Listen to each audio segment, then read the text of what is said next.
रांची के कई इलाकों में खतरनाक और जानलेवा खुले नाले बने हुए आपको नजर आएंगे, जो अब तक कई लोगों की जान ले चुके हैं।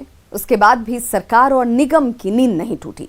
खुले नाले को लेकर हाईकोर्ट को सरकार को निगम को फटकार लगा चुकी है। हाईकोर्ट ने सरकार और निगम को इस बाबत कई बार फटकार लगाई है, लेकिन नतीजा अब तक सिफर ही रहा।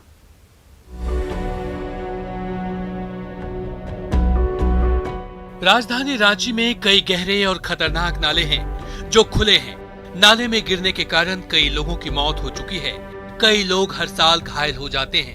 हर घटना के बाद इसे ठीक और ढकने की बात होती है, लेकिन उसके बाद नगर निगम और नगर विकास विभाग भूल जाता है। लेकिन इस बार दावा है कि जल्द ही खराब नालों को ढकने का टेंडर कर दिया जाएगा।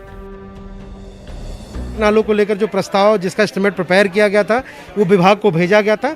विभाग का अनुमोदन प्राप्त हो गया है और 2 से 3 दिनों के भीतर जो स्वीकृत योजना है खतरनाक नालों की, क्योंकि रांची में बहुत ज़्यादा संख्या में ऐसे नाले हैं, उसको भी हम लोग मैप कर रहे हैं और मैप करके जो है उसको भी कंसल्टेंट के थ्रू उसका प्रस्ताव हम लोग बना रहे हैं। अपर बाजार के बकरी बाजार, रांची एक्सप्रेस, गली चुनकी टोला समेत कई इलाकों में खतरनाक नाले हैं। खोरहा टोली में पिछले साल एक युवक की डूबने से मौत हो गई थी, जिसे लेकर हंगामा भी हुआ था, लेकिन निगम और सरकार इस बार समय से सचेत नहीं हुआ था।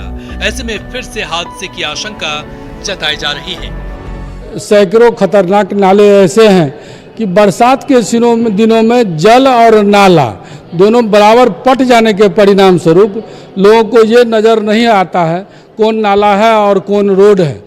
इसमें भारी से भारी एक्सीडेंट होने का चांस बढ़ जा रहा है। निश्चित रूप से सभी खतरनाक नाले को 15वां वित्त आयोग के पैसा से मरम्मत के साथ साथ उसका ढकने का भी कार्य होना चाहिए।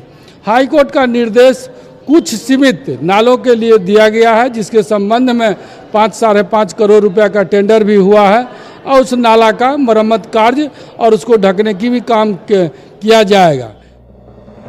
अपर बाजार स्थित खतरनाक नालों की स्थिति से लोग चिंतित हैं। लोगों का कहना है कि इन नालों की वजह से काफी परेशानी होती है और कभी भी बड़ा हादसा हो सकता है। बरसात में एकदम यहाँ पूरा कीचड़, चलने लायक जगह नहीं रहता आदमी का, पैदल भी लोग नहीं चल सकता है और थोड़ा सा बरसात होता है तो मान लीजिए नदी का रूप धारण कर लेता है। एकदम रोड और नाला सब एक हो जाए, पूरा नदी का रूप धारण कर लेता है। रांची शहर की बनावट कई जगहों पर ऊंची है, जिसकी वजह से छोटे नाले भी बरसात के समय भयानक रूप ले लेते हैं। ऐसे में सड़कों पर नाले का पानी बहने लगता है, जिससे कई जगहों पर नाले और सड़क में अंतर ही लोगों को समझ में नहीं आता है, जिससे हादसे होते रहते हैं। अब देखना होगा कि कब तक इन नालों को ढका जाता है। ओम प्रकाश, न्यूज़ 18, रांची।